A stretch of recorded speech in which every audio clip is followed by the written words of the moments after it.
Kita beralih ke informasi indikator perdagangan lainnya pemirsa, di mana nilai tukar rupiah jatuh melemah dalam ke level 16.480-an per dolar Amerika Serikat di tengah kebangkitan indeks dolar Amerika Serikat.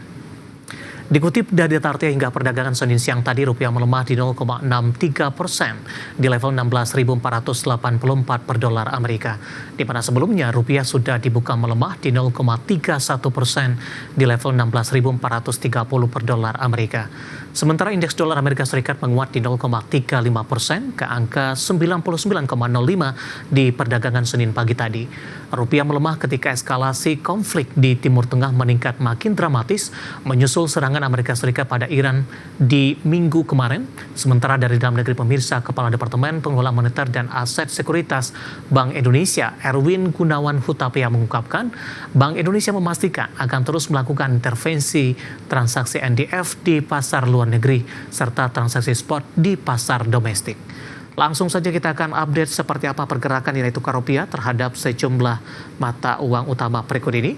Dapat Anda saksikan grafis di layar televisi Anda pemirsa.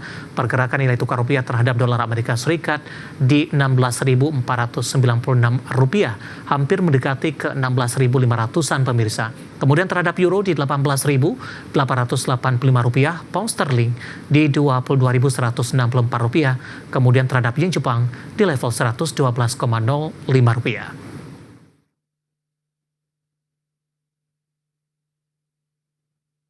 Kita beralih ke informasi komoditas. Harga emas menguat di awal pekan di tengah kepastian Amerika Serikat terlibat langsung dalam konflik Israel dan Iran. Harga batu bara turun di akhir pekan lalu, namun dalam sepekan masih tercatat naik di 1,28%. Sementara harga minyak melesat pasca Iran memutuskan menutup Selat Hormuz.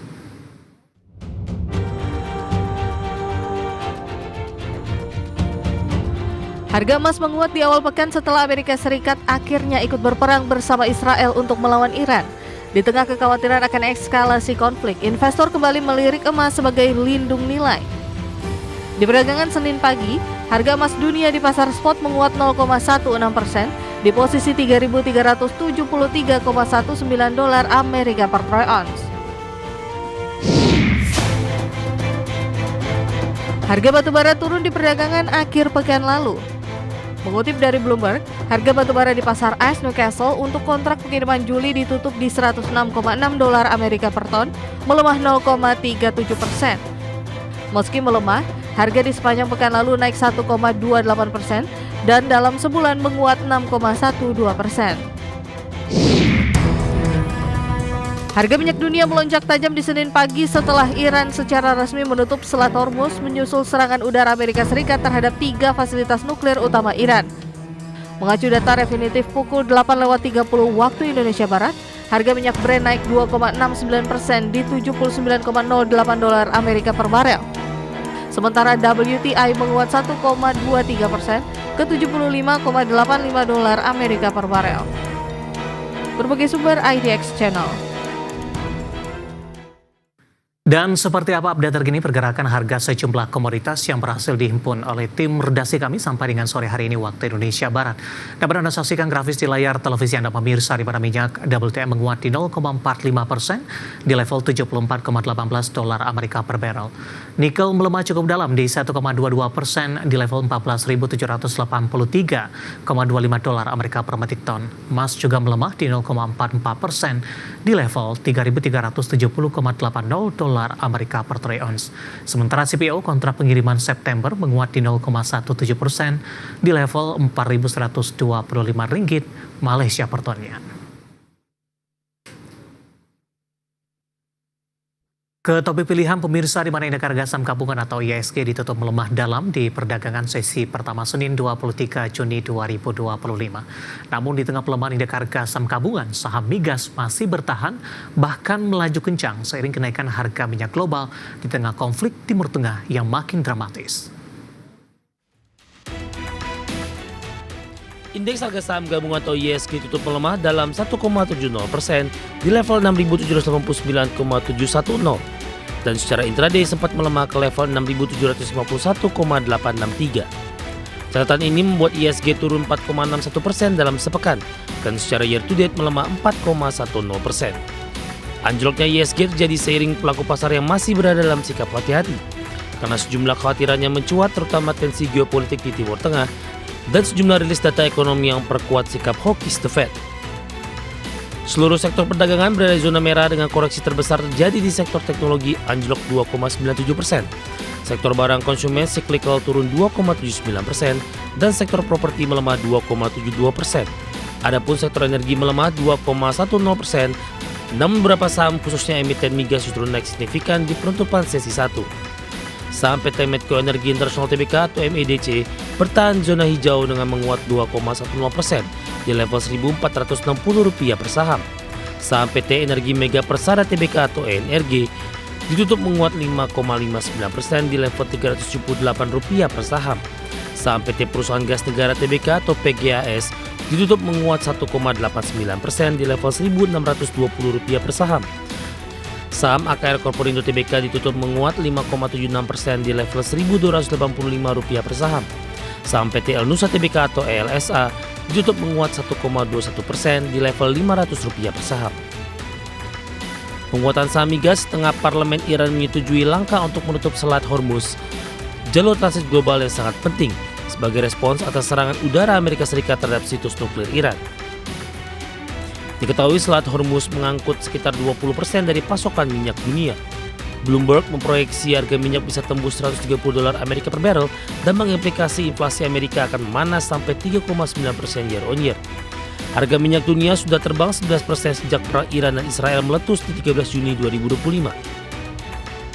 Associate Director of Research and Investment Pilarmas Investindo Securitas Maximilianus Nicodemus mengatakan keterlibatan Amerika dalam konflik Israel dan Iran memperbesar ketidakpastian global dan mendorong harga energi kembali melonjak.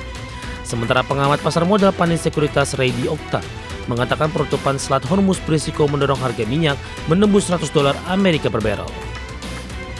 Dari berbagai sumber untuk ADX Channel.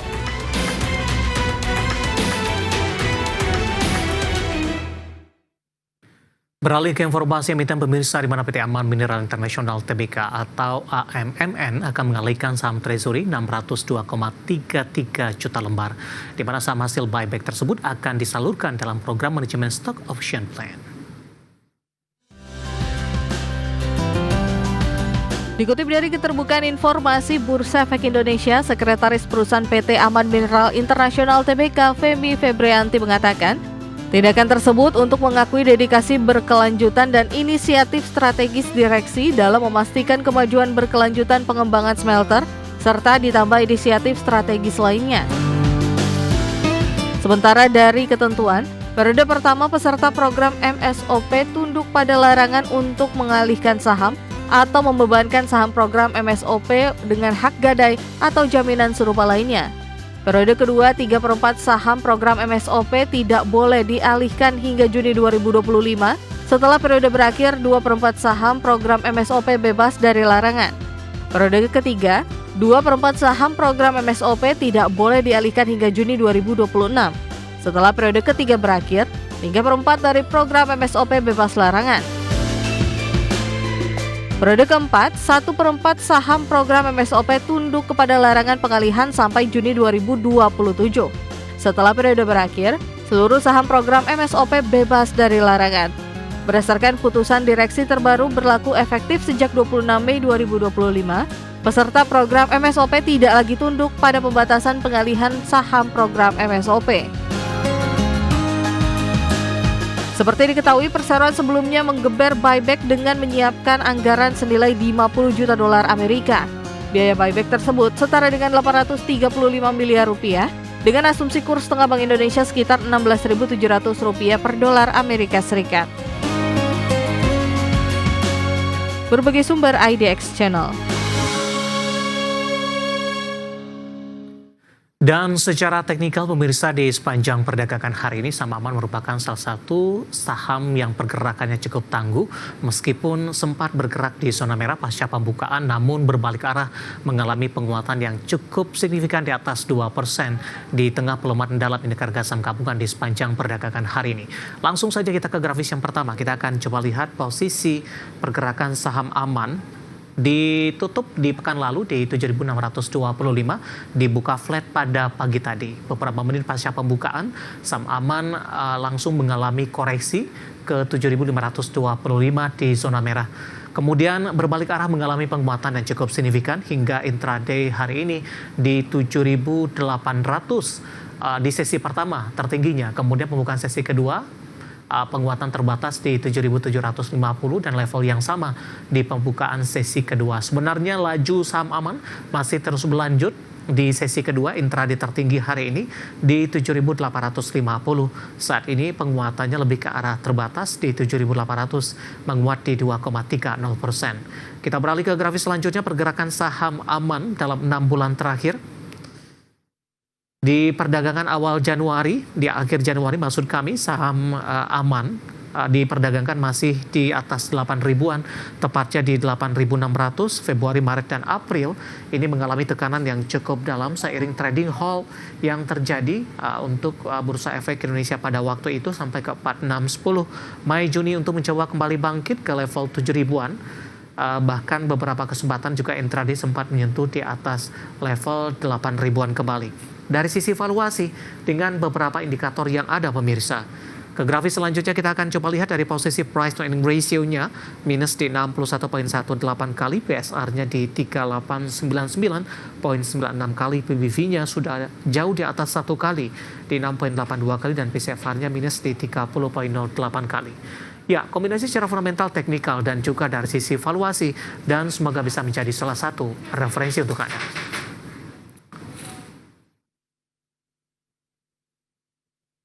Kita akan jeda kembali dan tetap di tempat Anda. Setelah ini kita akan review jalannya perdagangan indeks harga saham gabungan di sepanjang perdagangan hari ini, di mana kembali koreksi dalam secara intraday sempat di atas 2% dan semakin jauh dari level 7.200-an. Kami akan segera kembali sesaat lagi.